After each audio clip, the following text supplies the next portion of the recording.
Welcome back to the channel. I want to show you guys ripple grading and some node tree options. So let's jump over to the color page. I showed you guys how to make stills. So if your gallery isn't open, it's here on the upper left. Let's say you had a shot and you made some changes and you liked it, or you had this node tree over here and you liked that. You can right click and say grab still. So not only do you get a visual representation to where, let's say we made a big change on this clip right here, super bright, we grabbed a still and we wanted to go over to this next shot and look at it.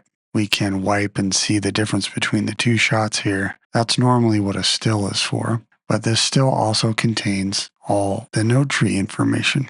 So if we were to get rid of this on this particular shot right here and drop this still over here, it's got all this node tree information in it, including this drastic change that we did. So if you made a look, you could save that for future use. Now this is in the stills gallery, but you can also save it in your power grades. Power grades will go between projects. Stills will stay within that particular project. So since I have some over here in the power grade area, same thing if we delete this node tree on the right and just grab another one, or maybe one of these others. You can see they have all these node trees like that. So here's one of the cool things about node trees.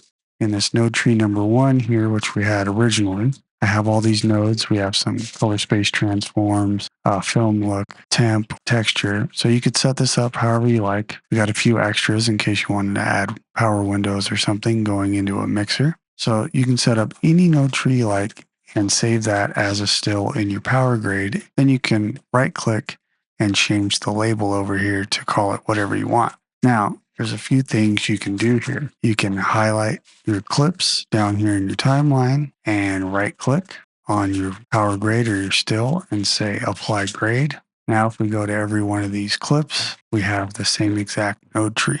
Now, the beauty of that is you can then do ripple grading between your clips. Let's go back to this first interview clip and we'll do something drastic. I'm going to go on our saturation node here and I'll shift it over to like something orange that's obvious to see in our clip preview. Now with that clip selected, we can go to these other interview shots and command click them so they're highlighted. So we're going to be copying from this first selected clip with the ring around it to these two highlighted clips. We're going to go color, drop down here to ripple node changes to selected clips. Click it. You can see they both got colored with the little color icon, and they both took the strange orange look that we went ahead and gave it on the first clip. So it's another good way. I would most likely prefer making clips in groups over in your edit bin. So if you had some interview footage in your clips here, you could always switch them out to be under interview and make a folder and group those, or